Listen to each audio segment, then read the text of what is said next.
Nageshwar sir నమస్తే sir.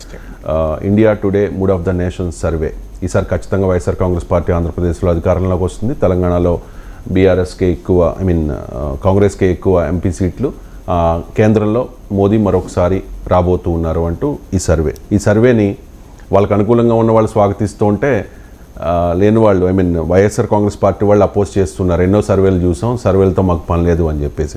So ఈ survey మీద మీ అభిప్రాయం ఏంటి సార్? అంటే సర్వే ఏదైనా ఒక రాజకీయ అంచనాని ఇస్తుంది. అది సరి కావాలని రూల్ ఏమీ లేదు, సరి కాకూడదని రూల్ ఏం లేదు. ఇప్పుడు మనం తెలంగాణ ఎన్నికలప్పుడు చూసాము, కొన్ని సర్వేలు అన్నాయి, కొన్ని సర్వేలు మెజారిటీ అన్నాయి, కొన్ని సర్వేలు బీఆర్ఎస్ కూడా మెజారిటీ ఇచ్చాయి. కానీ అల్టిమేట్గా ఏం జరిగిందో మనం చూసాం, కాంగ్రెస్. అందువల్ల సర్వేలు అనేది ఏ సర్వే చేయకుంటే నేను 66 సీట్లు వస్తే కాంగ్రెస్కే చెప్పాను. అది ఎన్నికలు అయిన రోజే చెప్పాను. సరిగ్గా 65 వచ్చాయి, 64+1. మరి నేను చెప్పింది నాకేం దివ్య దృష్టి లేదు కదా. అందువల్ల సర్వేలైనా రాజకీయ విశ్లేషణలైనా లేదు రాజకీయ పార్టీల అంచనాలైనా ఇవన్నీ ఏవి తప్పనిసరిగా ప్రజల మూడ్ను క్యాప్చర్ చేస్తాయన్న గ్యారంటీ ఎవరు లేరు. బట్ డెఫినెట్గా ఒక డైరెక్షన్ను కొంత తెలియజేస్తుంది. ఇప్పుడు ఈ 3 సర్వేలు చూస్తే మనకు దేశంలో బీజేపీ మళ్ళీ అధికారంలోకి వస్తుంది, కాంగ్రెస్ బలం పెరుగుతుంది, కానీ సరిపోదు అనేది దేశంలో ఉన్న జనరల్ మూడ్. అది మీకు చివరి వరకు ఏం మార్పు అవుతుందో మనం చెప్పలేము. ఎందుకంటే తెలంగాణ ఎన్నికలప్పుడు చివరి దశలో కాంగ్రెస్ పార్టీ ఊపందుకుంది. అసలు కాంగ్రెస్ ఆ స్థాయిలో ఉంటుందని ఎవరు ఊహించారు? హుజూర్నగర్లో ఓటమి, నాగార్జున సాగర్లో జానారెడ్డి స్థాయి నాయకుడు ఓటమి, జేహెచ్ఎంసీలో 2 సీట్లకు పరిమితం, హుజూరాబాద్లో 3000 ఓట్లే వచ్చాయి, మీకు దుబ్బాకలో 3వ స్థానానికి పరిమితం, మునుగోడులో 3వ స్థానానికి పరిమితం. అలాంటి సిచ్యువేషన్ నుంచి ఒక్కసారిగా అధికారంలోకి రాగలిగారు.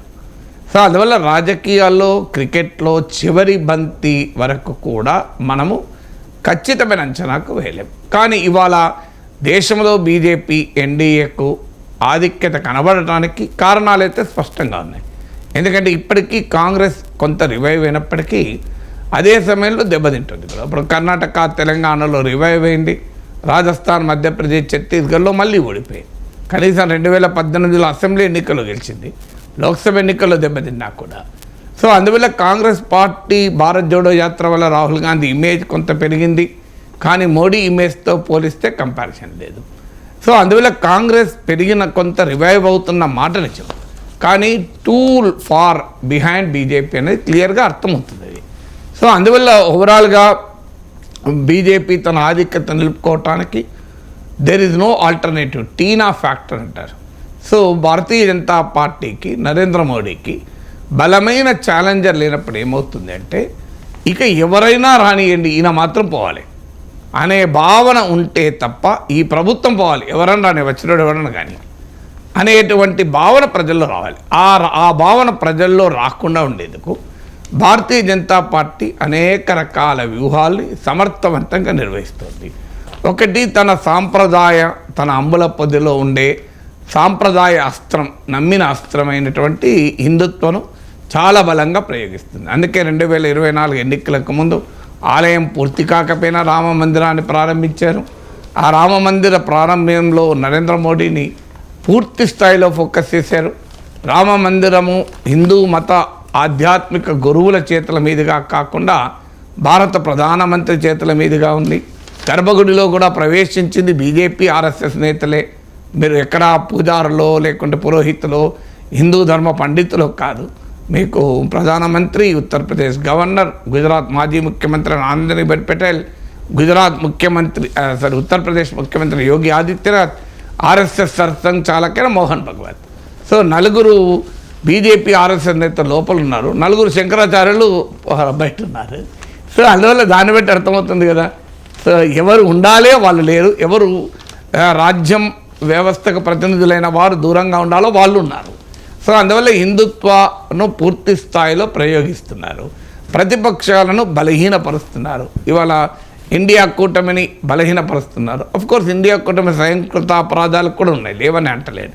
సో నితీష్ కుమార్ ఇటువైపు వచ్చాడు, ఆర్ఎల్డీ వస్తుంది, అలా ఇండియా కూటమి బలహీనపరుస్తున్నారు. అలాగే గతంలో కోల్పోయిన మిత్రుల్ని దగ్గరికి తెస్తున్నారు. ఇప్పుడు భారతీయ జనతా పార్టీ 2014 నుంచి చూస్తే శిరోమణి అకాలీదళ్, శివసేన, తెలుగుదేశం, జనతాదళ్ యునైటెడ్, ఇలా అనేక ఏఐఏడిఎంకే ఇలాంటి అనేక మిత్రుల్ని కోల్పోయింది.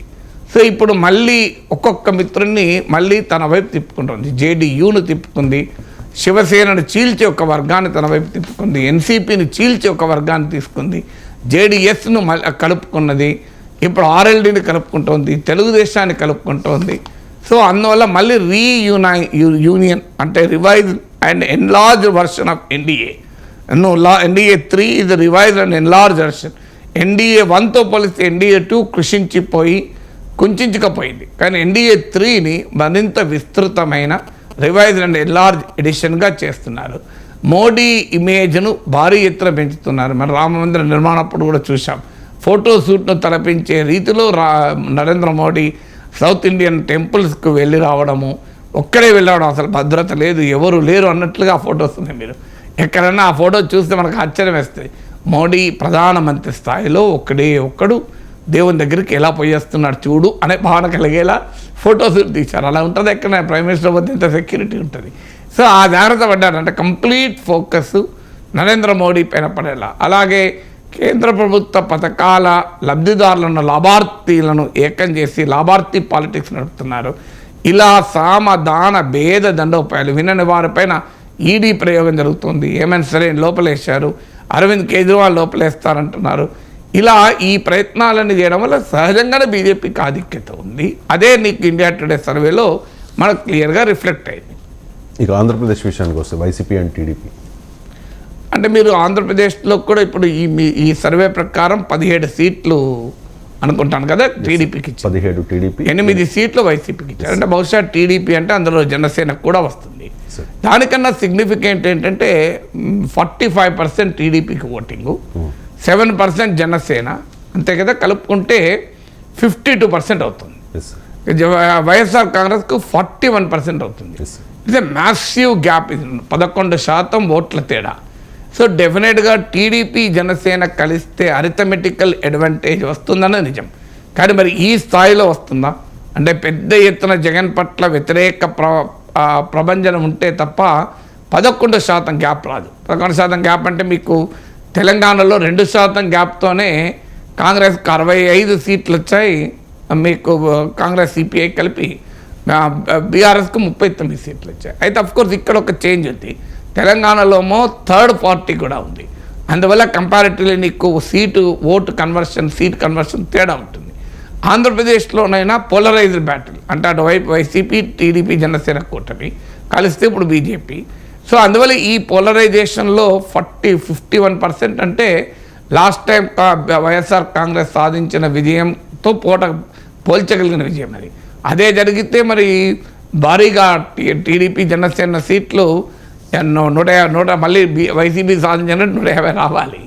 సో ఇప్పటికి కూడా 725 అంటే నియర్లీ 70% సీట్లు పార్లమెంట్ సీట్లు, 70% పార్లమెంట్ సీట్లు అంటే మీకు 125 సీట్స్ అని రావాలి. సో అది స్టిల్ ఇంకా డిసైడ్ అయిన అంశంగా కనబడలేదు. జగన్మోహన్ రెడ్డి, వైఎస్ఆర్ కాంగ్రెస్ సీట్లు తగ్గుతాయన్నది నిజం. వైసీపీ సీట్లు తగ్గుతాయి అనేది గ్యారంటీగా నిజం, అందులో అనుమానం లేదు. కానీ ఎంత తగ్గినా కూడా ఈ స్థాయిలో తగ్గుతాయా? ఎందుకంటే సంక్షేమ పథకాల ప్రభావం చాలా బలంగా ఉంది. అందులో కొంతమంది తమకు రాలేదన్న భావన ఉండొచ్చు. ఇప్పుడు ఆటో వాహన మిత్రులు, ఆటో యజమానులకు వస్తుంది తప్ప ఆటో డ్రైవర్లకు రాదు. మగ్గాలకు ఇచ్చే దాంట్లో యజమానులకు వస్తుంది తప్ప చేనేత కార్మికులకు రాదు. సో ఇలాంటి ప్రశ్నలు ఉన్నప్పటికీ కూడా ఓవరాల్గా సంక్షేమ పథకాల ప్రభావము మీకు ఆంధ్రప్రదేశ్లో ఎక్కువగా ఉంది. ఎందుకు ఎక్కువగా ఉందంటే తెలంగాణలో లాగా మీకు రైతు బంధు ధనిక రైతులకు కూడా ఇస్తున్నారన్న కంప్లైంట్ అక్కర్లేదు. ఎందుకంటే అక్కడ ఎకరాలతో సంబంధం లేకుండా రైతుకి ఇస్తున్నారు. అలాగే అక్కడ కౌలుదారులకు ఇవ్వలేదు. ఆ డైమెన్షన్ ఆంధ్రప్రదేశ్లో కూడా ఉంది. కానీ ఇక్కడ లాగా దళిత బంధు, అలాగే డబుల్ బెడ్రూమ్ లాంటి సెలెక్టివ్ స్కీమ్స్ లేవాడ. సెలెక్టివ్ స్కీమ్స్ ఉన్నప్పుడు ఏమవుతుందంటే హర్ట్ బర్న్ ఉంటుంది. ఒకరికి రాకపోతే ఇప్పుడు దళిత బంధు గ్రామంలో 2 వస్తే ఆ 2 కుటుంబాల వాళ్ళు ఎంత కొట్టేస్తారో తెలియదు. కానీ 200 దళిత కుటుంబాలకు కోపం వచ్చి ఉంటుంది. అలాగే రైతు బంధు 2 ఎకరాల రైతు బంధు వస్తే ఆనందపడు కన్నా తన కళ్ళ ముందు పంటే పండించని కౌలు పొందుతున్న 20 ఎకరాల రైతుకు ఎలా వస్తుందన్న బాధ ఈ రైతులు ఉంది. 3x2 లెస్ దెన్ 5 acres ఉన్న వాళ్ళే మన తెలంగాణ రాష్ట్రంలో కూడా. సో అందువల్ల ఆ డిఫరెన్స్ ఆ స్కీమ్స్లో ఉండే సెలెక్టివిటీ వల్ల ఈ ఛాలెంజ్ వచ్చింది. మీకు డబుల్ బెడ్రూమ్ వచ్చిన వాళ్ళు ఓటేసారో లేదో తెలియదు, కానీ రాని వాళ్ళు చాలా ఎక్కువ మంది ఓటు వేయలేదు. కానీ మీకు అక్కడ ఆంధ్రప్రదేశ్కి వచ్చేవరకు ఈ సంక్షేమ పథకాల సెలెక్టివిటీ అన్న సమస్య లేదు. ఉన్న మేరకు లార్జ్లీ యూనివర్సల్ స్కీమ్స్. కానీ అదే సమయంలో విద్యుత్ ఛార్జీలు పెరిగాయి, ఇన్ఫ్లేషన్, అన్ని రకాల వస్తువుల ధరలు పెరిగాయి, అలాగే చెత్త మీద కూడా పన్నేశారు. ఒక చేయితో ఇచ్చారు, ఇంకో చేయితో ఇవ్వలేదు అన్న భావన కూడా బలంగా ఉంది. అలాగే చంద్రబాబు నాయుడు కూడా పథకాలు పెడతాడు కదా, ఎవరైనా ఆపుతారా? ఇక్కడ తెలంగాణలో కూడా జరిగింది. ఏం బీఆర్ఎస్ కేసీఆర్ ఇస్తాడా, కాంగ్రెస్ ఇవ్వదా అని. అక్కడ చంద్రబాబు నాయుడు ఏ మేరకు అమలు చేస్తాడన్న అనుమానము ఒక సెక్షన్లో ఉంది. అదే సమయంలో తెలుగుదేశం అనుకూల వైసీపీ వ్యతిరేక వర్గాల్లో ఏం చంద్రబాబు నాయుడు చేయడన్న భావన కూడా ఉంది. 2 రకాల భావనలు ఉన్నాయి. తర్వాత డెవలప్మెంట్ జరగలేదన్న భావన చాలా బలంగా ఉంది. అది యూనివర్సల్ ఫినామినన్.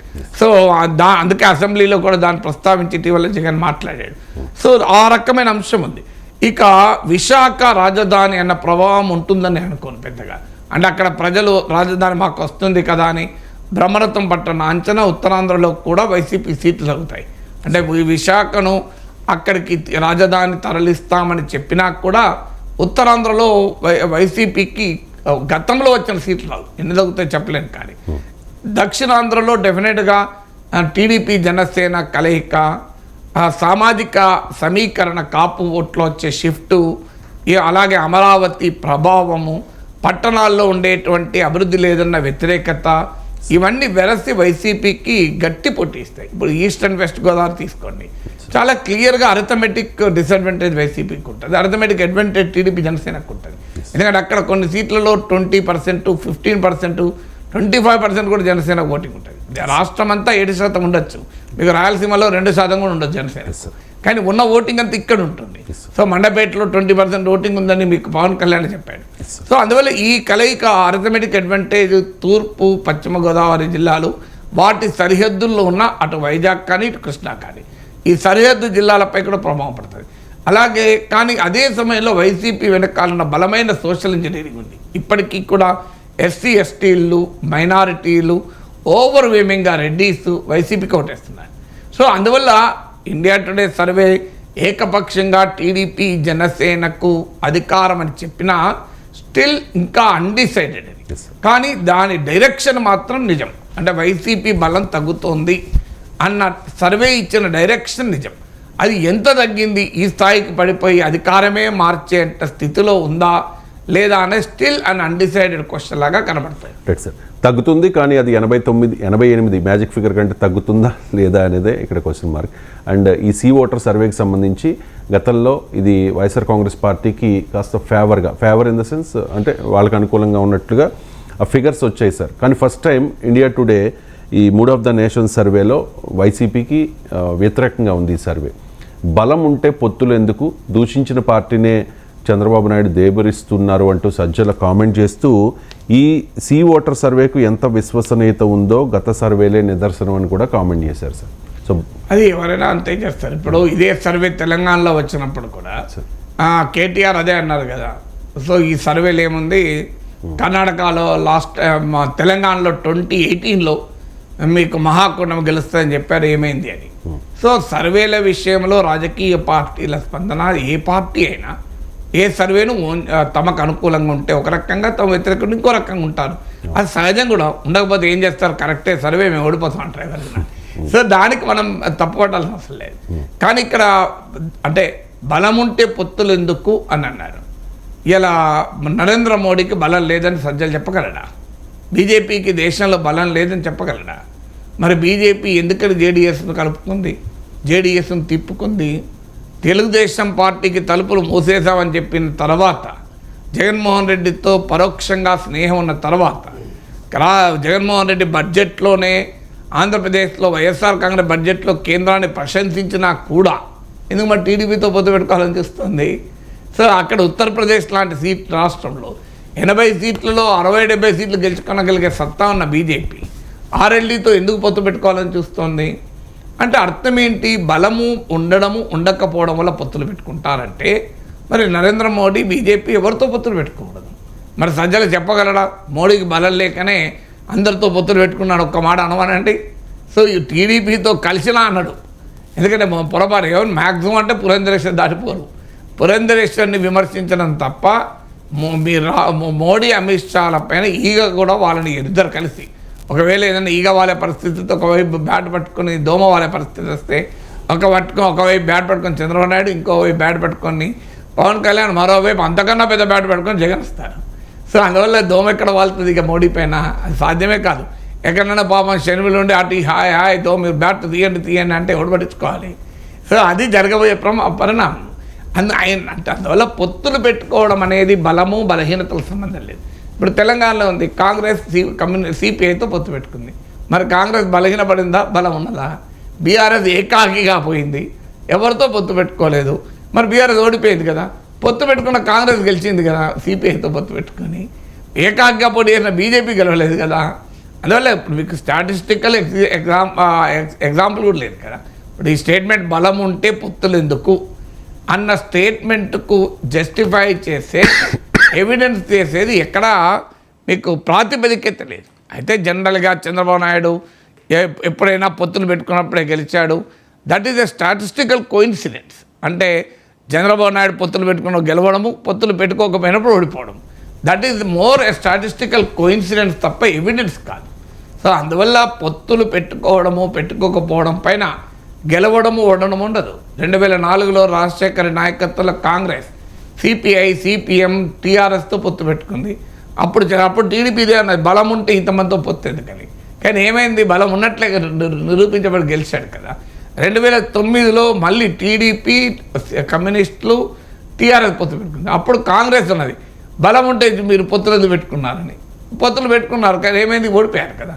అంటే మన రాష్ట్రంలోని తెలుగు గడ్డపైనే అందులో రాజశేఖర్ రెడ్డి అనుభవంలోనే, మళ్ళీ వేరే అనుభవం అయితే సజ్జల గారు తెలిసిన పట్టించుకోకపోవచ్చు, కానీ వైఎస్ఆర్ కాంగ్రెస్ పార్టీకి ఆరాధ్య దైవమైన రాజశేఖర్ రెడ్డి జీవిత అనుభవంలోనే పొత్తులు పెట్టుకొని రాజశేఖర్ రెడ్డి గెలిచాడు, పొత్తులు పెట్టుకొని చంద్రబాబు నాయుడు ఓడిపోయాడు కదా.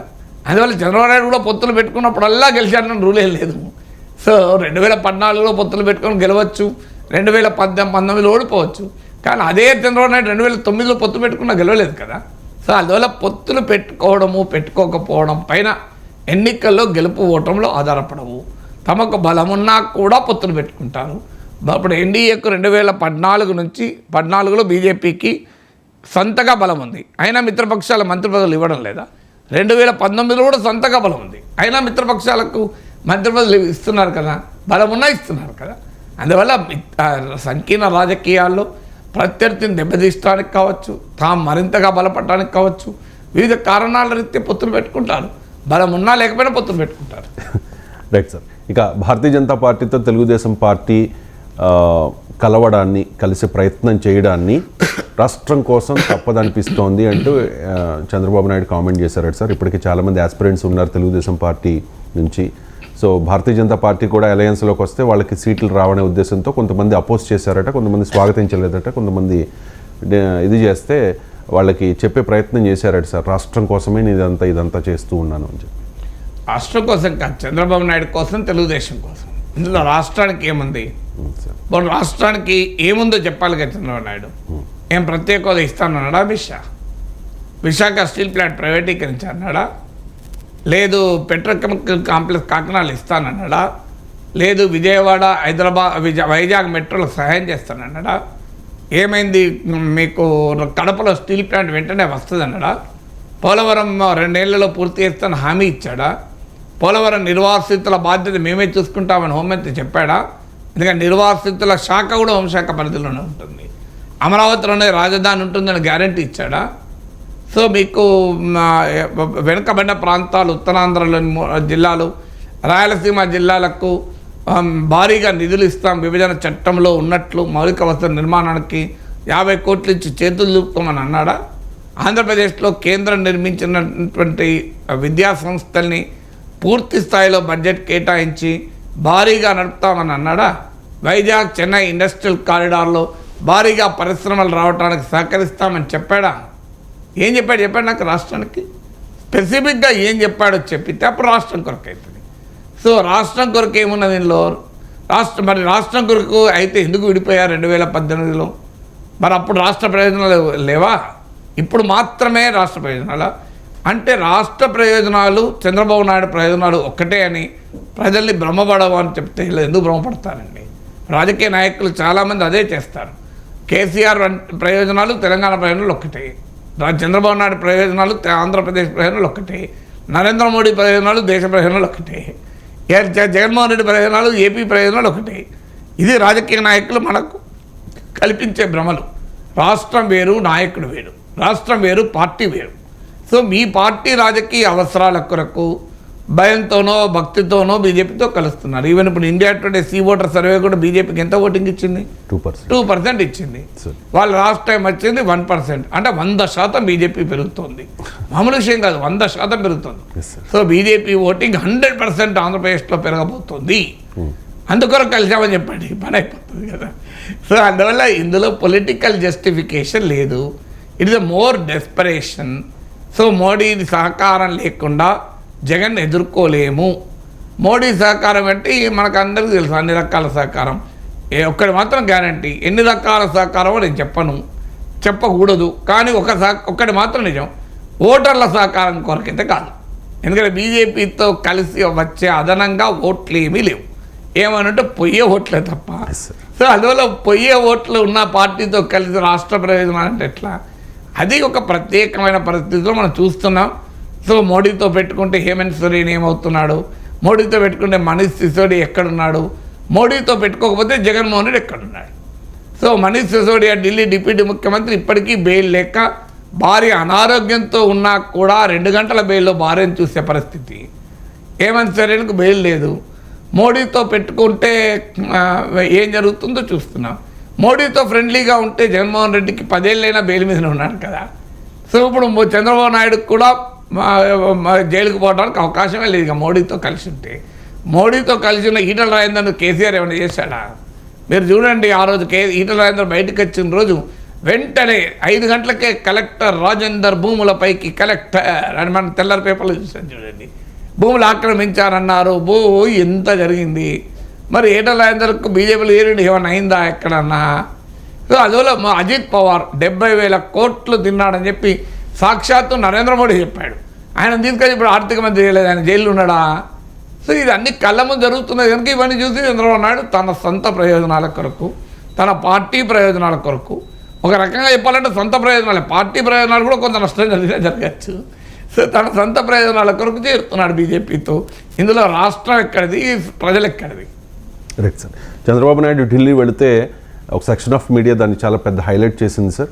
కానీ అదే జగన్మోహన్ రెడ్డి ఢిల్లీ వెళితే ఢిల్లీలో వాలిన జగన్ అంటూ ఒక బ్యానర్ ఐటమ్ని ప్రచురించింది. సో అమిత్ షా పిలుపు కోసం జగన్ నిరీక్షణ చేస్తూ ఉన్నారు. బాబుతో భారతీయ జనతా పార్టీ చర్చలు జరిపిన మరుసటి రోజు అక్కడికి హడావుడిగా వెళ్ళిపోయారు, ఎక్కడ పొత్తు ఫిక్స్ అయిపోతుందో అని చెప్పేసి. సో అంటే ఒక సీఎం ఢిల్లీకి వెళ్ళడాన్ని ఈ రకంగా వార్త వేయడాన్ని ఈ రకంగా చూడాలి. అంటే వార్తలు వేయడం మనందరికీ తెలిసిందే కదా. మీడియా కూడా రాజకీయ పార్టీలకు అనుబంధ పత్రికలుగా, అనుబంధ ఛానల్స్గా మారిపోయాయి. దాంట్లో ఏమీ ఆశ్చర్యమే లేదు. రోజు మీరు కంటెంట్ చూస్తే మనకే అర్థమవుతాయి కదా.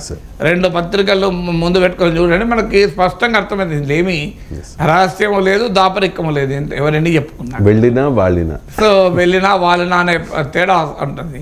సో వెళ్ళడము ఒకరికైతే వాళ్ళడం ఇంకొకరికి అవుతుంది. అందుకని ఆ భాష కానీ వార్తను హైలైట్ చేసే పద్ధతి కానీ కంప్లీట్లీ పాక్షిక మీడియా. తెలుగు మీడియా పత్రికలు ఆంధ్రప్రదేశ్ రాజకీయాల్లో పార్టిజాన్ మీడియా, వాళ్ళ పార్టీ పత్రికలు పార్టీ ఛానల్ అని చెప్పినా చెప్పకపోయినా, అందువల్ల దాని గురించి పక్కన పెడదాం. కానీ జగన్మోహన్ రెడ్డి ఢిల్లీకి వెళ్ళి బీజేపీ నాయకత్వాన్ని ఇన్ఫ్లుయెన్స్ చేయగలడా, చేస్తాడా? ఈ 2 క్వశ్చన్లు కదా. చేస్తాడా అంటే ప్రయత్నం అయితే చేస్తాడు. చివరి నిమిషం వరకు టీడీపీ జనసేన కలవకూడదని, టీడీపీ జనసేనతో బీజేపీ కలవకూడదని వైసీపీ ప్రయత్నం చేస్తుంది. ఎందుకు? దానికి కారణం ఏంటంటే, ఏ కారణం చేతైతే పవన్ కళ్యాణ్ పొత్తులు కావాలన్నాడో అదే కారణంతో ఆ పొత్తులు వద్దని జగన్మోహన్ రెడ్డి చెప్తాడు. ఆ కారణం ఏంది? Index of opposition unity. అంటే వైసీపీ వ్యతిరేక ఓటు చీలకూడదు అని పవన్ కళ్యాణ్ టీడీపీతో బీజేపీతో పొత్తు కావాలంటున్నాడు. వైసీపీ వ్యతిరేక ఓటు చీలాలని జగన్ ఆ పొత్తును వాళ్ళు కాదనుకుంటాడు. ఇందులో అనుమానం ఏమున్నది? సో అందువల్ల బలం ఉంటే పొత్తులు పెట్టుకుంటారా అని అడుగుతున్నారు. సో పొత్తుల వల్ల బలం పెరుగుతుందన్న అనుమానంతోనే వాళ్ళ మధ్య పొత్తులు కుదరకుండా వైఎస్ఆర్ కాంగ్రెస్ పార్టీ, జగన్మోహన్ రెడ్డి, బీజేపీ జాతీయ నాయకత్వంతో తనకున్న సాన్నిహిత్యాన్ని ఉపయోగించుకొని ప్రయత్నం అయితే చేస్తారు. అందులో కనీసం జనసేన టీడీపీ కలవకుండా మొదలు ప్రయత్నం చేశారు. అయినా టీడీపీ జనసేన బంధం ఫెవికాల్ బంధం అయిపోయింది. దానికి ఇక ఎవరు 90-95% ఓట్ ట్రాన్స్ఫర్ అయ్యే పరిస్థితిలో ఉంది. ఇప్పుడు కనీసం బీజేపీ కూడా చేరకూడదు అనే ప్రయత్నం చేస్తారు. ఎందుకంటే బీజేపీ చంద్రబాబు నాయుడుకి అండగా ఉండాలని చంద్రబాబు నాయుడు ఎందుకు కోరుకుంటున్నాడు? జగన్తో పోరాటం సులభమవుతుందని కోరుకుంటున్నాడు. జగన్మోహన్ రెడ్డి ఎందుకు వద్దంటాడు? తనతో పోరాటం చంద్రబాబు నాయుడు సులభం కాకూడదని కోరుకుంటాడు. సో అందువల్ల వ్యవస్థలు మనం చూస్తాం కదా, ఎన్నికల సంఘం చూసాం కదా, క్లాసిక్ ఎగ్జాంపుల్. బీజేపీతో ఫ్రెండ్లీ ఉంటే ఆ వర్గం చీలిక వర్గమే, అదే అసలు పార్టీ. సో మిగతా రెండవ పార్టీ అసలు పార్టీ కానే కాదు. ఎన్సీపీ శరద్ పవార్ పార్టీ కాదు, శరద్ పవార్కు వ్యతిరేకంగా తిరుగుబాటు చేసిన అజిత్ పవార్ పార్టీ. ఇవన్నీ మనం కళ్ళ ముందు చూస్తున్న వ్యవహారం అది. అందువల్ల వైసీపీ ఏంటంటే టీడీపీని దెబ్బతీయాలి అంటే పక్కన బీజేపీ ఉండకూడదు, జనసేన ఉండకూడదు కోరుకుంటుంది. అందువల్ల చేస్తుందా ప్రయత్నము అంటే చేస్తారు జగన్మోహన్ రెడ్డి ఖచ్చితంగా. మరి జరుగుతుందా? జగన్మోహన్ రెడ్డి కోరినట్లు బీజేపీ నాయకత్వం నిర్ణయం తీసుకోదు. జగన్మోహన్ రెడ్డి కాదు, పురంధేశ్వరి కోరినట్టు కూడా డిసిషన్ తీసుకోరు. ఆంధ్రప్రదేశ్ రాష్ట్ర బీజేపీ నాయకులు కోరినట్టు బీజేపీ జాతీయ నాయకత్వం తీసుకుంటుందా? అదే తీసుకుంటే బండి సంజయ్ ఎందుకు డ్రాప్ చేస్తారు? మీరు రాష్ట్ర బీజేపీలో ఆ రోజు కనుక అడిగితే కొత్తగా వచ్చిన ఇతర పార్టీ నుంచి వచ్చి ఆ తర్వాత వెళ్ళిపోయిన నేతలు మినహా బీజేపీ కోర్ మొత్తం మీకు బండి సంజయ్ ఉండాలని 60-70% కోరుకున్నారు. అఫ్కోర్స్ కొంతమంది పాత బీజేపీ నేతలకు కూడా బండి సంజయ్ అంటే పడదు. కానీ బీజేపీ ఓటర్లు, కార్యకర్తలు, శ్రేణులు మాత్రం ఏకోన్ముఖంగా బండి సంజయ్ ఉండాలని కోరుకున్నారు. ఆయన జాతీయ నాయకత్వం పక్కకు పెట్టలేదా? సో అందువల్ల జాతీయ నాయకత్వం భారతీయ జనతా పార్టీ సొంత రాష్ట్ర యూనిట్ల మాటే వినదు. తనకు రాజకీయ వ్యూహంగా ఎలా కరెక్ట్ అనుకుంటారు. ఇక్కడ ఆ పార్టీ యొక్క స్వభావమే కేంద్రీకృత స్వభావం. మీరు బీజేపీ ఫౌండర్స్ అయిన దీన్ దయాళ్ ఉపాధ్యాయ వారి రచనలు కూడా చూడండి. వారు నమ్మేది, విశ్వసించేది కేంద్రీకృత దేశము, కేంద్రీకృత ప్రజాస్వామ్యము, కేంద్రీకృత రాజకీయ వ్యవస్థను వాళ్ళు కోరుకుంటారు. అందుకే రాష్ట్రాలకు అధికారాలు ఉండొద్దని కోరుకుంటారు. సో అది వారి ఐడియాలజికల్ పొజిషన్. అలాంటిది జగన్మోహన్ రెడ్డి చెప్తే బీజేపీ జాతీయ నాయకత్వం ఎందుకంటారు? వాళ్ళు తలపండిన నాయకత్వం, దేశంలో ముచ్చటగా 3వసారి గెలవడానికి సిద్ధపడుతున్న నాయకత్వం, దేశంలో అపూర్వమైన రాజకీయ విజయాలు సాధించిన నాయకత్వం. ఆ నాయకత్వం జగన్మోహన్ రెడ్డి చెప్పినట్టు ఇంటదా? మోడీ, అమిత్ షా నాయకత్వం మామూలు నాయకత్వం కాదు కదా. సో 10 ఏళ్ల పాలన తర్వాత కూడా తనదే పై చేయించుకోగలిగే స్థాయి ఉన్న నాయకత్వం జగన్మోహన్ రెడ్డి చెప్పిన దాన్ని బట్టి ఉంటారా? వాళ్ళ రాజకీయ వ్యూహాలు వాళ్ళకు ఉంటాయి. వాళ్ళు పెరగడానికి ఏ విధానం ఉపయోగపడుతో ఆ విధానం ఉంటుంది. అందులో ఇంతకు మించిన అవకాశం కూడా బీజేపీకి ఉండదు. చంద్రబాబు నాయుడు మీరు ఎన్ని సీట్లు అంటే అన్ని సీట్లు, ఎక్కడంటే అక్కడ, మీరు ఎట్లంటే అట్లా అని బ్లాంక్ చెక్కులు ఒక 3-4 రాసి అమిత్ షా చేతిలో 2, జేపీ నడ్డా చేతిలో 2, ఇంకో 4 మోడీ చేతిలో కూడా ఇవ్వమని వాళ్ళకే ఇచ్చి వస్తున్నట్లక ఇక అభ్యంతరం ఏముంటుంది? ఇక ఆ చెక్కులు ఏదో వాళ్ళు ఏమైనా రాసుకునే అవకాశం ఉన్నప్పుడు జగన్మోహన్ రెడ్డి నువ్వు ఆ చెక్కులు పడేయండి అని పడేస్తాడు డస్ట్బిన్లా. ప్రాక్టికల్గా సాధ్యమా? జగన్మోహన్ రెడ్డి ఏం చెక్ ఇవ్వగలడు? జగన్మోహన్ రెడ్డి ఇచ్చే చెక్కులు ఎవరైనా ఇవ్వగలుగుతారు కదా వాళ్ళకు. సో జగన్మోహన్ రెడ్డి సీట్లు ఇవ్వడు కదా. ఓకే, గెలిచిన తర్వాత జగన్మోహన్ రెడ్డి మద్దతుదారులు ఉంటారు, ఇప్పుడైనా ఉంటారు. రేపు ఈ ఎన్నికల తర్వాత టీడీపీతో బీజేపీ పొత్తు పెట్టుకున్న తర్వాత అయినా వైసీపీ బీజేపీ వ్యతిరేక పోరాటం చేస్తే మీరు చూడండి, నరేంద్ర మోడీ ప్రధానమంత్రిగా ఉన్నంత కాలం, బీజేపీ కేంద్రంలో అధికారం ఉన్నంత కాలం ఆ పార్టీతో జగన్మోహన్ రెడ్డి పోరాడాడు. సిబిఐ, ఈడీ కేసులు ఆయన మీద ఉన్నంత కాలం జరగదు. మీరు చూడండి, అసలు 80% జరగదు. సో అందువల్ల కళ్ళ ముందు జరుగుతున్న వ్యవహారం అది. అందువల్ల జగన్మోహన్ రెడ్డి బలం, సపోర్ట్ ఎప్పుడైనా ఉంటుంది.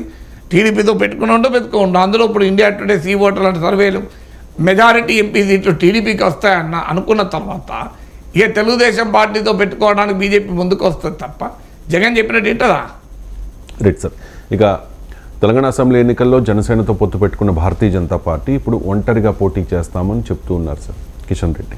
సో ఒంటరి పోటీ అంటే ఇక్కడ పవన్ జనసేనతో పొత్తు పెట్టుకోవడం వల్ల ప్రయోజనం లేదని అర్థమైపోయింది కదా. అందులో అసెంబ్లీ ఎన్నికల్లో 119 సీట్లు, అందులో కొన్ని సీట్లు ఇవ్వడానికి కూడా స్కోప్ ఉంటుంది. కానీ 119 సీట్లో బలమైన అభ్యర్థులు కూడా ఉండరు. పార్లమెంట్కి వచ్చేసరికి ఉండేవే 17 సీట్లు.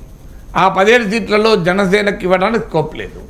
టీడీపీకి వాస్తవంగా బలం ఉంది, కంపారిటివ్లీ టీడీపీకి ఓటు ఉంటుంది. అందువల్ల ఆంధ్రప్రదేశ్లో టీడీపీతో కలిసిన తెలంగాణలో టీడీపీతో కలవరు అన్నది క్వశ్చన్. జనసేనతో పొత్తున్నదని తేలిపోయింది. ఎందుకంటే జనసేనకు అసెంబ్లీ ఎన్నికల ఓటింగ్ చూశాక బీజేపీ ఎందుకని లోక్సభ సీట్లు ఇస్తుంది. సో అందువల్ల ఇచ్చే అవకాశం తెలుగుదేశంతో కలిస్తే ఉంది. వాస్తవానికి కొన్ని సీట్లలో టీడీపీ బీజేపీ బలం ఓవర్లాప్ అవుతుంది. ఇప్పుడు ఉదాహరణకు మీకు మల్కాజ్గిరి సీట్ ఉందనుకోండి, బీజేపీ కూడా తన బలం ఉందని భావిస్తుంది, టీడీపీకి కూడా బలం ఉందని భావిస్తుంది. ఎందుకంటే 2014లో టీడీపీ బీజేపీ అలయన్స్లో ఆ సీట్లో టీడీపీ అభ్యర్థిని మల్లారెడ్డి గెలిచాడు. సో అలాగే ఇట్లా కొన్ని సీట్లలో టీడీపీకి సాంప్రదాయంగా బలం ఉంటుంది, కొంత బలం లేని సీట్లు. ఖమ్మం ఉంది, ఖమ్మంలో బీజేపీకి ఏమీ బలం ఉండదు, ఏమనంటే టీడీపీకే ఉంటుంది. టీడీపీ బీజేపీ కలిస్తే వాస్తవంగా ఖమ్మంలో కాంగ్రెస్కు నష్టం. ఎందుకంటే మన అందరికీ తెలుసు, ఖమ్మంలో ఉన్న తెలుగుదేశం ఓపెన్గానే కాంగ్రెస్కి అనుకూలంగా వచ్చింది. అది తుమ్మల నాగేశ్వరరావు కాంగ్రెస్ తెలుగుదేశం పార్టీని కృతజ్ఞతలు చెప్పాడు, పొంగులేటి శ్రీనివాసరెడ్డి కృతజ్ఞతలు చెప్పాడు, ఇదంతా బహిరంగమే కదా. సో అందువల్ల వాస్తవానికి తెలుగుదేశంతో కలవడం వల్ల బీజేపీకి అడ్వాంటేజ్ రావాలి. వచ్చింది కూడా 2014లో 15 సీట్లు టీడీపీకి వస్తే 5 సీట్లు బీజేపీకి వచ్చాయి. కానీ అప్పటి రాజకీయం ఇప్పుడుందా? ఎందుకంటే తెలంగాణ అస్తిత్వవాద ప్రభావంతో ఆంధ్ర మూలాలున్న రాజకీయ నాయకులందరూ ఇక్కడ బలహీనపడ్డారు. ఎంత అభిమానం ఉన్నా, ఆ పార్టీలకు ఎంత బలం ఉన్నా, వైఎస్ఆర్ కాంగ్రెస్ పార్టీ ఎంపీ సీట్లు 3 ఎమ్మెల్యే సీట్లు గెలుచుకున్నా ఇవాళ వైసీపీ లేదు. టీడీపీ 15 లోక్సభ అసెంబ్లీ సీట్లు, ఒక ఎంపీ సీట్లు 2014లో గెలుచుకున్నా టీడీపీ లేదు. 3000 కిలోమీటర్ల పాదయాత్ర చేసినా షర్మిలకు ఏమీ గిట్టుబాటు లేదు ఇక్కడ. సో అందువల్ల ఇంత క్లియర్గా పవన్ కళ్యాణ్ అంతటి జనాదరణ కలిగిన నాయకుడైనా తెలంగాణలో ఏ రకమైన ప్రభావం ఇటీవల చూపెట్టలేకపోయాడు. సో ఆ రోజుల్లోనే చిరంజీవి ఆయన బలమంతా అక్కడే ఆంధ్రప్రదేశ్లోనే కనబడింది, ఇక్కడ లేదు. ఇక్కడ 1 సీటు 2 సీట్లు గెలుచుకోవడం కష్టమైపోయింది. అందువల్ల ఇవన్నీ కనబడుతున్న తర్వాత తెలుగుదేశంతో పెట్టుకోవడం వల్ల ఇక్కడ ఆంధ్రప్రదేశ్లో లాభమేమో కావచ్చు, తెలంగాణలో లయబిలిటీ అవుతుందని. అయినా అసలు టీడీపీ పోటీ చేస్తుందా? అసెంబ్లీ ఎన్నికల్లోనే పోటీ చేయలేదు. లోక్సభ ఎన్నికల్లో బహుశా పోటీని చేయకపోవచ్చు. ఒక రకంగా ఆంధ్రప్రదేశ్ అసెంబ్లీ ఎన్నికలతో కలిసి వచ్చే లోక్సభ ఎన్నికల్లో ఆంధ్రప్రదేశ్లో బీజేపీతో కలవడం కొరకు వెంపర్లాడుతున్న టీడీపీ తెలంగాణలో బీజేపీకి వ్యతిరేకంగా పోటీ చేస్తే ధైర్యము సాహసం చేస్తుందా? అందువల్ల బేషరతుగా టీడీపీ బీజేపీకి మద్దతు ఇస్తుంది, బేషరతుగా జనసేన మద్దతు ఇస్తుంది. ఇక పొత్తు ఎక్కడిది? సో అందువల్ల ఈ మద్దతు బేషరతుగా లభిస్తుంటే పొత్తులుంటాయా? Right sir. కిషన్ రెడ్డి మరో కామెంట్ చేశారు సార్, బీఆర్ఎస్ పార్టీకి భవిష్యత్తు లేదు కాబట్టి బీఆర్ఎస్ కార్యకర్తలంతా మా పార్టీలో జాయిన్ అయిపోండి అని చెప్పేసి. మీ పార్టీలో ఎందుకు చేరాలి? కాంగ్రెస్ కూడా ఉంది కదా, ఒకవేళ భవిష్యత్తు లేకపోతే. సో భవిష్యత్తు తెలంగాణలో ఉన్న పార్టీ కాంగ్రెస్ కదా, అధికారంలోకి వచ్చింది కదా.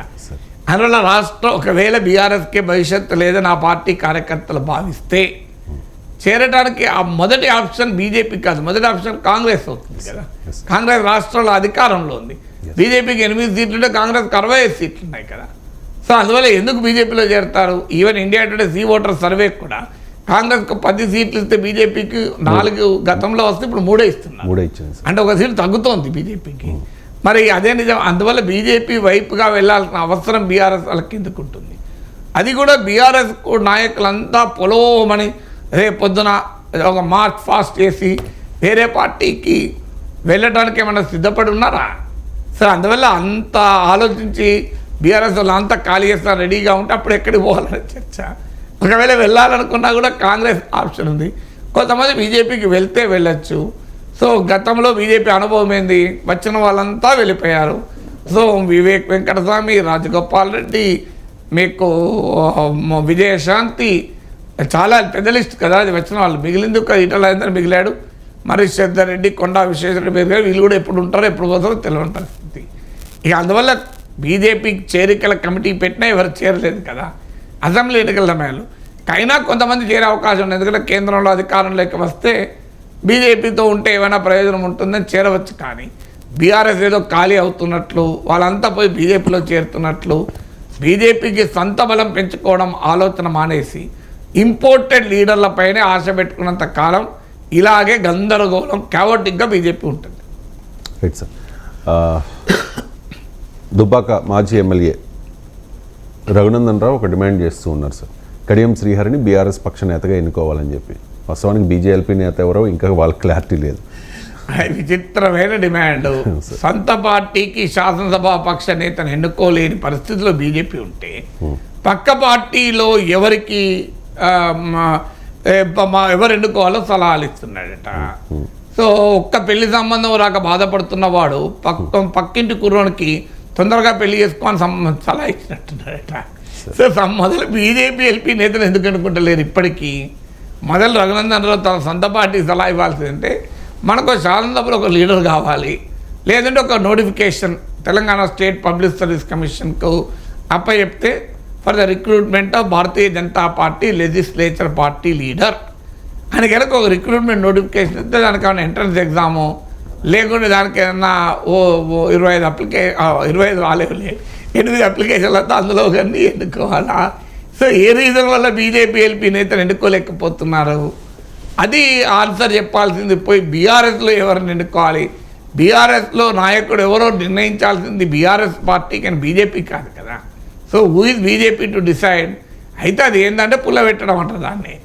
ఎందుకు కడియం శ్రీహరిని పెట్టమని అనడం ద్వారా చూడండి, కేసీఆర్ కుటుంబానికి బీఆర్ఎస్లో ఉన్న ఇతర నేతలకు మధ్య ఓ పెద్ద గ్యాప్ సృష్టించాలి.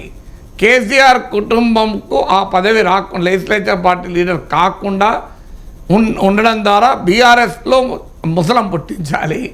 ఇప్పుడు ఒకసారి కడియం శ్రీహరికి ఎందుకు ఇవ్వకూడదు? ఆయన సీనియర్ నాయకుడు కదా, ఆయన అనుభవజ్ఞుడు కదా, ఆయన అణగారిన కులాలకు చెందినవారు కదా. ఈ చర్చ అంతా జరిగి బీఆర్ఎస్లో రచ్చ జరగాలి. కడియం శ్రీహరి కాదనుకున్నప్పుడు మళ్ళీ కేటీఆర్ హరీష్ రావు రచ్చ జరగాలి. ఇది రఘునందన్ రావు కోరుకుంటున్న అంశం. ఇది అందరికీ కళ్ళ ముందు కనబడుతుంది. సో మరి కడియం శ్రీహరి కనుక బీజేపీ ఎల్పీ నేత అయితే రఘునందన్ రావు ఆఫర్ ఇచ్చాడా నేను పార్టీలో మీరు బీఆర్ఎస్లో చేరుతా అని? సో అదేమన్నా ఆఫర్ ఇస్తే ఓకే, నువ్వు మనకు కడియం శ్రీహరి నాయకత్వంలో బీఆర్ఎస్ పని చేస్తే ఆయన నాయకత్వంలో పనిచేయడానికి రఘునందన్ రావు సిద్ధపడితే ఓకే. ఆ పరిస్థితి లేదు. అయినా ఇప్పుడు కేసీఆర్ శాసనసభాపక్ష నేతగా ఉండగా ఆయన ఎమ్మెల్యేగా ప్రమాణ స్వీకారం చేసి అసెంబ్లీలో అడుగుపెట్టుతున్న సమయంలో ఇంకెవరినో నాయకుని చేయాల్సిన అవసరం బీఆర్ఎస్కి ఉంటుంది. డెఫినెట్గా కడియం శ్రీహరి సీనియర్ నాయకుడు, అనుభవజ్ఞుడు, అనేక విషయాలు తెలిసినటువంటి అవగాహన ఉన్నటువంటి రాజకీయ నాయకుడు, అందులో అనుమానం లేదు. నాకు వ్యక్తిగతంగా బాగా పరిచయం తెలుసు కనుక చెప్తున్నా. ఇదే వీరు వన్ ఆఫ్ ద నాలెడ్జబుల్ పొలిటీషియన్స్లో ఒకరు. తెలుగునట, ఈవెన్ తెలంగాణ కాదు ఉమ్మడి ఆంధ్రప్రదేశ్లో కూడా బాగా అనుభవం ఉండి అవగాహన ఉండి అనేక విషయాలపైన అనుభవం ఉన్నటువంటి నాయకుడు. అందులో కడియం శ్రీహరి సామర్థ్యాన్ని ఎవరు క్వశ్చన్ చేయడం లేదు. కానీ రాజకీయాల్లో సామర్థ్యం ఆధారంగా ఉండదు కదా. రాజకీయాల్లో ఉండే లెక్కలు రాజకీయాల్లో ఉంటాయి కదా. Right sir.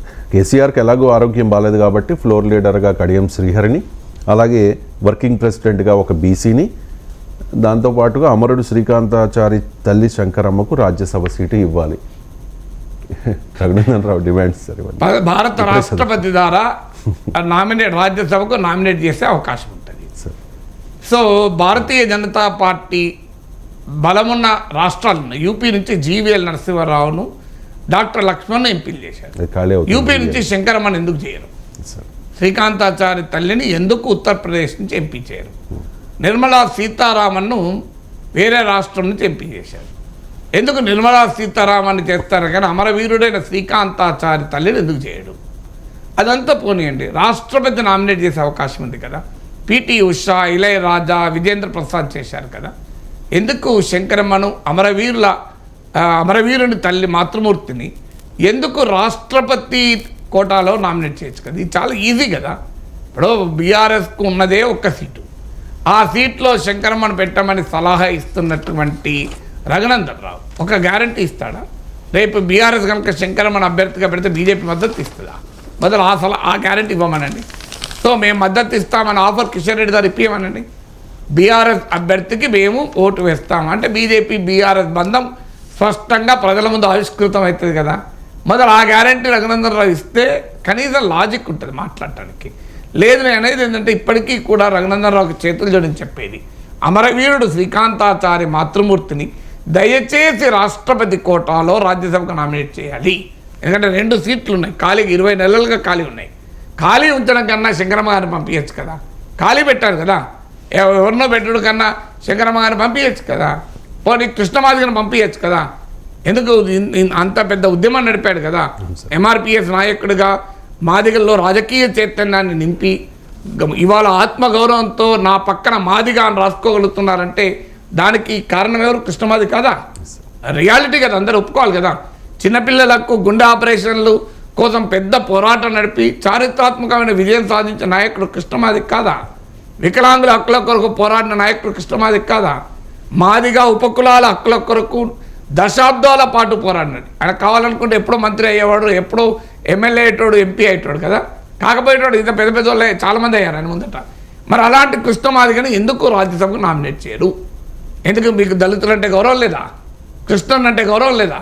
తెలంగాణలో మెజారిటీగా ఉన్న మాదిగల పట్ల గౌరవం లేదా? ఇవాళ నేను బహిరంగంగా అడుగుతున్నాను రఘునందన్ రావు, కృష్ణ మాదిగని ఎందుకు నామినేట్ చేయరు? నరేంద్ర మోడీ వచ్చి కృష్ణాకే నేతృత్వమే మైనే కామ్ కరుంగా అన్నాడు కదా, కృష్ణన్న నాయకత్వంలో పని చేస్తా అన్నాడు నరేంద్ర మోడీ. ఆ కృష్ణన్నను యూపీ నుంచో లేకుంటే మధ్యప్రదేశ్ నుంచో పక్కనున్న ఛత్తీస్గఢ్ నుంచో ఎందుకు రాజ్యసభ పంపరు మీరు? దానికి ఆన్సర్ ఉండాలి కదా మొదలు. సో మీకు రాష్ట్రపతి చేత నామినేట్ చేసే అవకాశం ఉండి కూడా మా కృష్ణన్న రాజ్యసభకు పంపరు, మా శంకరమ్మను పంపరు, మళ్ళీ బీఆర్ఎస్ పంపాలి. వాళ్ళు ఎవరు పంపరో వాళ్ళు చూసుకుంటారు సార్. మీరైతే మీకు అవకాశం ఉంది, మీకు జీవీఎల్ నరసింహారావు డాక్టర్ లక్ష్మణ్కి ఇచ్చిన గౌరవం, నిర్మలా సీతారామన్కి ఇచ్చిన గౌరవం కృష్ణన్నకి ఎందుకు ఇవ్వరు? శంకరమ్మకి ఎందుకు ఇవ్వరు? చెప్పండి మొదలు.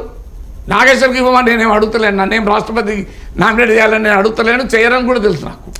నేను అడుగుతున్నది మీకు అమరవీరుడైన శ్రీకాంతాచారి తల్లిని మీరు రాజ్యసభకు ఎందుకు నామినేట్ చేయరు? మీకు నరేంద్ర మోడీ ఆ కృష్ణన్న నాయకత్వంలో పనిచేస్తున్నప్పుడు ఒక్క రాజ్యసభకు ఎందుకు ఇవ్వరు? దీనికి ఆన్సర్ చెప్పండి. బీసీ నాయకుడైన వైఎస్ఆర్ ఆర్ కృష్ణయ్యను జగన్మోహన్ రెడ్డి వేరే రాష్ట్రం నుంచి రాజ్యసభకు పంపించారు కదా. మీరు మన తెలంగాణ ముద్దుబిడ్డ అయినటువంటి కృష్ణమాదిగను మీరు ఎందుకు రాజ్యసభ పంపరు? దీనికి చెప్పండి, ఆన్సర్ చెప్పండి మొదలు రఘునందన్ రావు. Right sir. ఇక ప్రతిపక్ష నేతకు ఇరుకు గది అంటూ బీఆర్ఎస్ ఎమ్మెల్యేలు అబ్జెక్ట్ చేస్తూ ఉన్నారు సార్. ప్రతిపక్ష నేత ఛాంబర్ కేటాయింపుపై రగడ జరుగుతోంది. కేసీఆర్కు ఔటర్ లాబీలో చాలా ఇరుకైన గది ఇచ్చారట సార్. 7 ఏండ్ల సాంప్రదాయానికి తిలోదకాలు ఇస్తూ ఉన్నారు. ఎన్టీఆర్, చంద్రబాబు, వైఎస్, జానారెడ్డికి కేటాయించిన గది కాకుండా ఉద్దేశపూర్వకంగా కక్షపూరితంగా ఇరుకైన గదిని ఇచ్చారు అని చెప్పి, ఇది ఉద్దేశపూర్వకంగా జరిగి ఉండవచ్చు సార్. అదే నిజమైతే ఇరుకైన మనస్తత్వాన్ని తెలియజేస్తుంది సార్. కేసీఆర్ ప్రతిపక్ష నేత, ప్రతిపక్ష నేతకు క్యాబినెట్ హోదా ఉంటుంది. Leader of the opposition is like a shadow chief minister. British డెమోక్రసీని, పార్లమెంటరీ డెమోక్రసీని మనము అనుసరిస్తున్నాం కనుక బ్రిటిష్ వెస్ట్ మినిస్టర్ మోడల్లో ప్రధానమంత్రి తర్వాత గౌరవం ఉండేది లీడర్ ఆఫ్ అపోజిషన్. శాసనసభలో మంత్రుల కన్నా కూడా లీడర్ ఆఫ్ ద అపోజిషన్ ముఖ్యం. Leader of the house Revanth Reddy, leader of the opposition KCR. అందువల్ల రేవంత్ రెడ్డి లేచి నిలబడితే సభలో అందరూ ఆగాల్సిందే. అది సభా గౌరవము, సాంప్రదాయం. ఈ మధ్యకాలంలో ఆగుతలేరు, అది వేరే విషయం. అలాగే ప్రతిపక్ష నేత లేచి నిలబడితే అధికార పార్టీ సభ్యులందరూ కూర్చోవాల్సిందే. ఎందుకంటే ఒక్కసారి లీడర్ ఆఫ్ ద అపోజిషన్ లేచాడు అనుకోండి, మిగతా వాళ్ళని ఆపాలి. ఎందుకంటే లీడర్ ఆఫ్ ద అపోజిషన్కి ఆ గౌరవం ఉంటుంది. ఎందుకంటే సుప్రీంకోర్టు తీర్పులు చెప్పింది, అధికారంలో ఉన్న వారి రాజకీయ అభిప్రాయానికి ప్రత్యామ్నాయమైన అభిప్రాయానికి ప్రతిపక్ష ప్రతీక అని. అందువల్ల 37% ఓటింగ్ వచ్చి 39 మంది ఎమ్మెల్యేలకు నాయకుడై తెలంగాణకు 10 ఏళ్ల పాటు ముఖ్యమంత్రిగా ఉండి తెలంగాణ ఉద్యమ రథసారితే తెలంగాణ రాష్ట్ర కళ సాకారం కావడానికి కారణం కేసీఆర్ కదా. కేసీఆర్ ఓడిపోవచ్చు, కేసీఆర్ పైన మీరు ఆరోపణలు చేయండి, దానికే అభ్యంతరం లేదు. నేను కేసీఆర్ అహంకారం అనండి, అదన్నీ ప్రజలు చూసుకున్నారు, తీర్పులు చెప్పారు కూడా. బట్ ఇరుకైన గది ఆయన కేటాయించడం అనేది ఇరుకైన మనస్తత్వం, ఉద్దేశపూర్వకంగానే జరుగుతుంది. లేకపోతే ఎందుకు జరుగుతుంది? ఏం తెలియదు ఆ గది చూసడం చిన్నగా ఎందుకు ఇచ్చారని. ఇప్పుడు ఈ పత్రికలో వచ్చిన వార్త నేను వెరిఫై చేయలేదు, ఆ గది చూడలేదు. కానీ పత్రికలో మీరు చెప్తున్న వార్త, వచ్చిన వార్త అయితే జానారెడ్డి, రాజశేఖర రెడ్డి, చంద్రబాబు నాయుడు వీళ్ళందరికీ ఉన్న సాంప్రదాయమైన రూమ్ ఇవ్వకుండా ఈ రూమ్ ఇవ్వాల్సిన అవసరం అయితే లేదు. ఇలాంటి పనులే కాంగ్రెస్ ప్రభుత్వం చేస్తే కేసీఆర్ పట్ల సానుభూతి పెరుగుతుంది. అందువల్ల కేసీఆర్ను అవమానించడం వల్ల కాంగ్రెస్ పార్టీ గౌరవం పెరగదు. కేసీఆర్ను గౌరవించడం వల్ల కాంగ్రెస్ పార్టీ గౌరవం పెరుగుతుంది. రాజకీయాల్లో అధికారంలో ఉన్నప్పుడు మరింత ఉందాతనం ఉండాలి, అధికారంలో ఉన్నప్పుడు మరింత వినయం ఉండాలి. ఎందుకంటే కేసీఆర్ స్థాయి తెలంగాణ రాజకీయాల్లో చెరిపేస్తే జరిగేది కాదు కదా. కేసీఆర్ను నేను అనేక సార్లు ప్రశ్నించాను, మీకు కూడా తెలుస్తుంది. కానీ but let us be honest in politics. ఆయన కేసీఆర్ ఓడిపోయాడు అంతే, అయినంత మాత్రాన ఓడిపోయిన వ్యక్తి గౌరవం పోతుందా? ఆయన ఇప్పటికీ కూడా తెలంగాణలో మీరు అత్యధిక జనాదరణ కలిగిన నాయకుడు ఎవరు అంటే కేసీఆర్ కన్నా వస్తుంది కదా. సో ఆ ఆనరు, ఆ రెస్పెక్ట్ కేసీఆర్కి ఇవ్వాలి. పాలిటిక్స్లో ఐడియాలజికల్ డిఫరెన్సెస్ ఉండొచ్చు, పాలిటిక్స్లో కొంత పర్సనల్ డీసెన్సీ అయితే మెయింటైన్ చేయాలి. ఎందుకంటే నేను శాసన మండలిలో నాకు అనుభవం, నేను మాట్లాడుతున్న టైంలో నాకు 2 అనుభవాలు. ఒకరు కోనేరు రంగారావు, ఆయన నేను చిన్నపిల్లాడిగా ఉన్నప్పుడు ఉప ముఖ్యమంత్రిగా పనిచేశాడు. ఓ రోజు ఆయన నుండి పెద్దలు నాగేశ్వర్ గారు అన్నారు, నేనుండి అధ్యక్ష ఇది నాకు చాలా ఎంబారసింగ్గా ఉంది, ఎవరు కోనేరు రంగారావు ఎవరు, నాగేశ్వర్ గారు. నాగేశ్వర్ అనేవాడు ఆడుకుంటున్న సమయంలో, నిక్కర్లు వేసుకొని తిరుగుతున్న సమయంలో కోనేరు రంగారావు రాష్ట్రానికి ఉప ముఖ్యమంత్రి. కోనేరు రంగారావు కమిటీ వేసి భూమి సమస్య పైన మంచి రిపోర్ట్ ఇచ్చినటువంటి అనుభవం కలిగిన రాజకీయ నాయకుడు. ఆయన నన్ను పెద్దలంటే నాకు చాలా ఎంబారసింగ్గా ఉంది అధ్యక్ష, అందువల్ల కోనేరు రంగారావుకు విజ్ఞప్తి చేస్తున్నా, నన్ను నాగేశ్వరం పిలిస్తే చాలు అన్నా. అంటే కోనేరు రంగారావు గారు ఇల్లే, సో మీరు వయసుతో సంబంధం లేదది అన్నాడు, మా గౌరవమే పిలుస్తామన్నాడు. సో రోషయ్య గారు, మీకు రోషయ్య గారు చరిత్ర అందరూ తెలుసు కదా. ఆయన ప్రతిసారి మాట్లాడినప్పుడు పెద్దలు నాగేశ్వర గారు అనేవాడు. నేను అన్నాను, సార్ నేనెట్లా పెద్దలు అవుతాను సార్, మీరు శాసన మండలిలో ప్రతిపక్ష నేతగా మీరు శాసనసభలో జైపాల్ రెడ్డి, వెంకయ్య నాయుడు మాట్లాడుతుంటే స్ఫూర్తి పొందిన వాళ్ళలో నేను ఒకరిని. అలాంటిది మీరు అంటే లేదు, అసలు వయస్సుతో పెద్దరికం కాదు, విజ్ఞానంతో పెద్దరికం వస్తుంది అని చెప్పాడు. నేను విజ్ఞానంలో కూడా మీరు నాకన్నా పెద్దవాళ్ళు సార్ అన్నాను. వినలేదు. రాజశేఖర రెడ్డి తీవ్రంగా విమర్శిస్తే ఒకటే మాట అనేవాడు, పెద్దలు మీరు కూడా ప్రొఫెసర్ నాగేశ్వర్ కూడా ఇలా మాట్లాడితే ఎలా అనేవాడు, అంతగానే ఏమనేవాడు కదా. అంటే ఎందుకు ఈ మాట చెప్తున్నా అంటే వాళ్ళందరితో పోలిస్తే రాజశేఖర రెడ్డి, రోషయ్య, కోనేరు రంగారావుతో పోలిస్తే నాగేశ్వర్ ఎత్తండి చాలా చిన్నవాడు కదా. కానీ అది వారి గొప్పతనం, నా గొప్పతనం కాదు అది. సో అందువల్ల ఎప్పుడు కూడా ఒక ఎదుటి వ్యక్తిని మనం గౌరవిస్తే అది మన గొప్పతనం, ఎదుటి వ్యక్తిని అవమానిస్తే అది కూడా మనకే తగులుతుంది.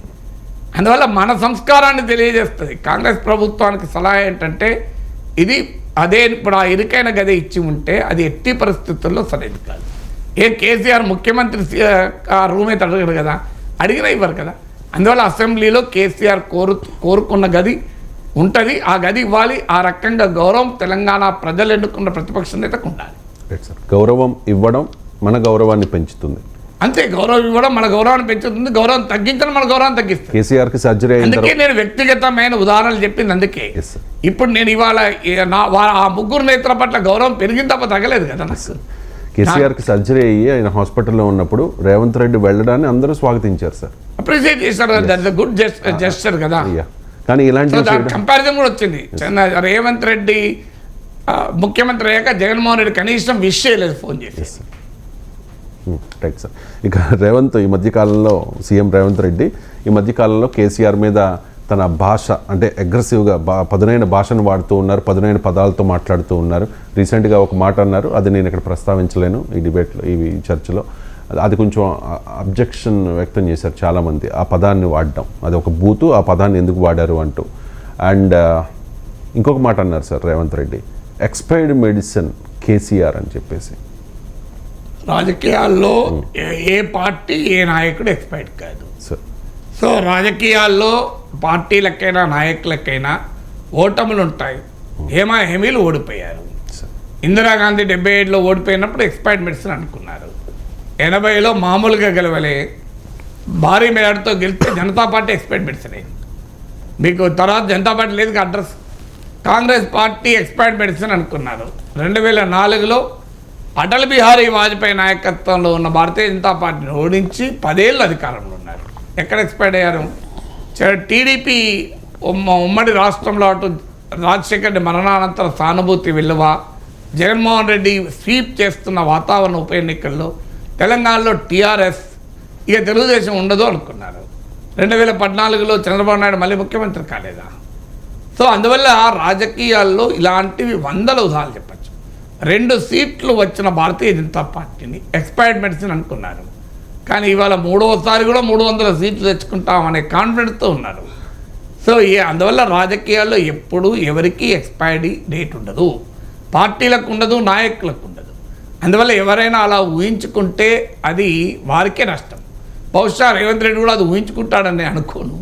రాజకీయంగా కేసీఆర్ని అటాక్ చేయదలుచుకున్నాడు కనుక ఇక కేసీఆర్ ఇర్రెలవెంట్ అయ్యాడు, బీఆర్ఎస్ ఇర్రెలవెంట్ అయింది అన్నదానికి ఆ మాట చెప్తారు. అది ఒక్క రేవంత్ రెడ్డి చెప్పడు. ఇటీవల నరేంద్ర మోడీ అనలేదు కాంగ్రెస్ 40 సీట్లకే పరిమితమైంది అని. సో ఎన్నిసార్లు కేటీఆర్ అనలేదు కాంగ్రెస్ అవుట్డేటెడ్ అని. సో కాంగ్రెస్ అవుట్డేటెడ్ అని బీఆర్ఎస్ నేతలు అన్నప్పుడు కాంగ్రెస్ ముఖ్యమంత్రి ఏమంటాడు? అవును కరెక్టే, మేమే అవుట్డేటెడ్, మీరే ఇన్డేటెడ్ అంటారా?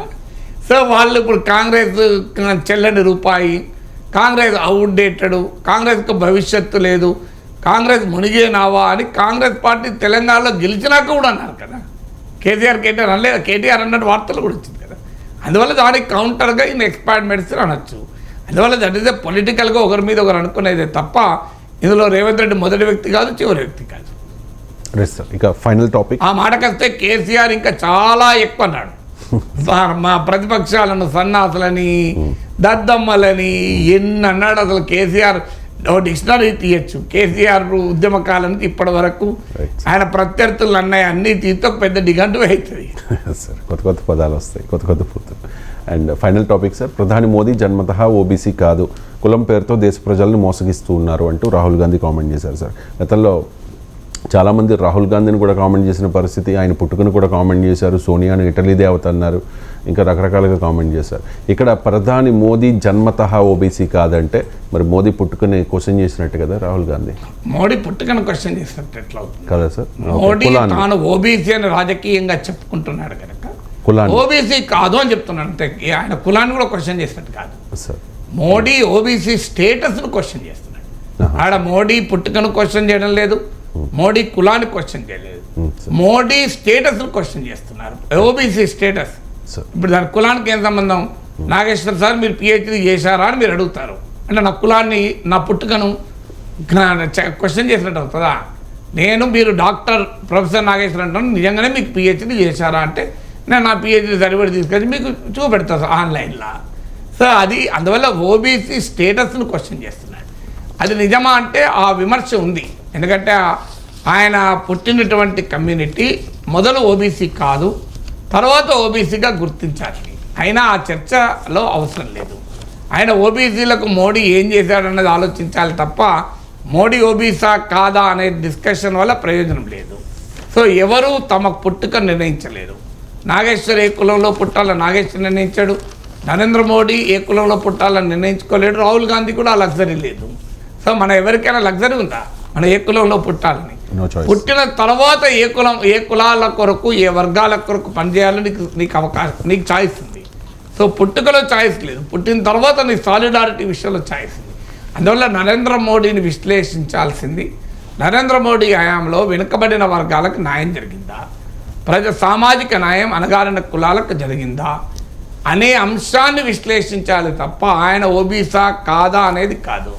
ఆ మాటకొస్తే దేశంలో అణగారిన వర్గాల కొరకు కులాల కొరకు పోరాడిన చాలామందికి ఆ నేపథ్యం లేదు. సో భూస్వామ్య విధానం కొరకు తెలంగాణలో మాంచందొర కాల్ముక్తాన్న భూస్వామ్య విధానానికి వ్యతిరేకంగా పోరాడిన భీమిరెడ్డి నరసింహారెడ్డి భూస్వామ్య బిడ్డ.